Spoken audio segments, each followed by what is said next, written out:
जहाँ के मर्द महिलाओं को हमेशा नीचा दिखाने की कोशिश में रहते। अरे अभी तक खाना नहीं आया, क्या मुझे एक और शादी करने की जरूरत है? नहीं जी नहीं, ऐसा मत करना, वरना मैं कहाँ जाऊंगी। खाना लेकर मैं अभी आई जी। गांव की पंचायत में भी फैसले हमेशा औरतों के खिलाफ ही रहते। मैं जो फैसला सुनाता हूँ वो भगवान की आज्ञा होती है। इस लड़के ने अपने मन से शादी करके अच्छा नहीं किया। लड़के को घर भेज दो और इसकी शादी इसकी जाति के किसी लड़के से करवा दो, लेकिन ये लड़के, इसे तो गांव के बाहर निकाल दो। नहीं नहीं जमींदार साहब, ये क्या बोल रहे हैं? ऐसा नहीं हो सकता। मेरी बेटी मासूम है, इसे अच्छे बुरे की समझ नहीं है। अरे कहाँ जाएगी ये बेचारी? कहाँ जाएगी? इतनी चिंता है तो पूरे परिवार का गांव निकाला कर देते हैं। बेचारे पूरे बसे बसाए परिवार को गांव छोड़ना पड़ता है। चाहे जो हो, अगर बेटियों को कंट्रोल नहीं कर सकते तो गांव में रहने का कोई मतलब नहीं है। यहाँ औरतों को दब कर रहना होगा। कोई भी अपने हिसाब से कुछ नहीं कर सकता, सब ईश्वर की मर्जी से ही होगा। तभी गांव का एक आदमी दौड़ा दौड़ा आता है। सरपंच साहब, जमींदार साहब, वो कालिया है ना, उसकी बेटी पढ़ने के लिए शहर जा रही है। अच्छा, ये कब हो गया? और कालिया की हिम्मत कैसे हो गई ऐसा करने की? लेकर आओ उसे और उसकी बेटी को। बस फिर क्या था, हाजिर हो जाते हैं कालिया और उसकी बेटी सरपंच के सामने। अरे कालिया, ये क्या सुनने में आ रहा है? बेटी को इंजीनियर बना रहा है तू? और ये बताओ, गांव में तो स्कूल नहीं है, फिर कहां से इतनी क्लास पास कर गई तेरी बेटी?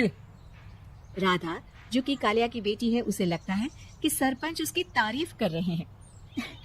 सरपंच जी, मैंने ऑनलाइन पढ़ाई की है, डिस्टेंस लर्निंग से। सभी में मैंने अच्छे नंबर पाए हैं, जिसे देखते हुए शहर की इंजीनियरिंग कॉलेज में मुझे स्कॉलरशिप मिली है। वाह जी वाह, क्या होती है ये? पहले तो ये बताओ, फिर आगे की बात करते हैं। पूरा गांव राधा की बात सुन रहा था और राधा बोलती जा रही थी। तो ऐसे मैं फ्री में एक अच्छी शिक्षा लेकर गांव में जो कुछ परेशानियां हैं, जैसे बिजली, पानी और इंटरनेट जैसी समस्याओं के लिए काम करूंगी। मैं गांव को शहर से जोड़ने के लिए पुल का निर्माण करवाने का प्रस्ताव रखूंगी। मुझे पूरी उम्मीद है कि जल्द ही हमारा गांव भी तरक्की की राह पर चल पड़ेगा। राधा की बात सुनकर सारे गांव वाले ताली बजाने लगते हैं। सरपंच को समझ नहीं आता कि वो क्या करे। चुप रह नादान लड़की, गांव के खिलाफ जाने के लिए तुझे गांव से बेदखल कर दिया जाएगा, वो भी पूरे परिवार के साथ। और हाँ, अगर ठीक से गांव में रहना चाहती है तो ये पढ़ाई लिखाई छोड़ दे। हम तेरे लिए गांव का कोई होनहार लड़का देखेंगे। तभी गांव का एक आदमी बोल पड़ता है। अरे नहीं नहीं सरपंच जी, राधा बिटिया जो बता रही है, अगर वैसा हो जाए तो हम लोगों को पैसा कमाने के लिए बाहर नहीं जाना पड़ेगा। हाँ जी, और ना ही कोसों दूर पानी के लिए भटकना पड़ेगा। हमारे बच्चे भी अच्छी पढ़ाई कर सकेंगे और आगे बढ़ेंगे, ना कि हमारी तरह खेती करते बैठेंगे। क्यों गांव वालों, राधा बिटिया का साथ देना चाहिए ना। सरपंच देखता है कि गांव राधा के साथ है तो वो चुप हो जाता है। वो घर आकर अपने सलाहकार से बात करता है, जो बहुत ही चालाक किस्म का इंसान होता है। अरे सरपंच साहब, आपको बहुत ही होशियारी से काम लेना पड़ेगा। एक बार गांव तरक्की कर गया, यहाँ के बालक पढ़ लिए तो कोई ना पूछेगा आपको। और फिर ये जो बेटा और बेटी है ना आपके, इनको भी आम लोगों की तरह ही जीवन जीना होगा। हाँ, लेकिन करे तो क्या करे? वो ना आप मुझ पर छोड़ दीजिए, बस मैं जैसा बोलूं करते जाइए। अगले रोज सुबह जब गांव वाले सोकर उठते हैं तो राधा के घर के बाहर और साथ ही वो लोग जिन्होंने राधा का सपोर्ट किया था, उनके घर के आगे लाल रंग से कल आऊंगी लिखा होता है। कल आऊंगी? ये क्या होता है? अरे यह तो खून से लिखा है, लगता है कोई भूत प्रेत या चुड़ैल का साया है। चलो सरपंच जी के पास चलते हैं। सभी सरपंच के पास जाकर उसे सारी बात बताते हैं। अरे ये तो बड़ी मुश्किल की बात है। चलो, मैं एक बाबा को जानता हूँ, उन्हें बुला लेता हूँ। सरपंच बाबा को लेकर गांव के घर के बाहर जाता है। ओहो, तो ये वो चुड़ैल है जो उन लोगों को निशाना बनाते हैं जो गांव को बदलने का सपना देखते हैं। वो गांव को ऐसे ही संपन्न देखना चाहती है, वो नहीं चाहती कि कोई बाहरी यहाँ का कायाकल्प करे। क्या तुम लोगों में से किसी ने गांव को बदलने की सोच रखी है? तभी राधा की माँ रोते रोते आती है। मेरी राधा घर से गायब हो गई है, अरे कोई तो बचाओ, मेरी बच्ची कहाँ गई?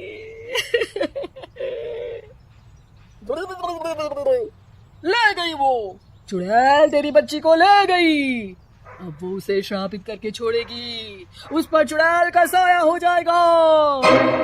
तभी बुरी सी हालत में राधा भी वहां आ जाती है।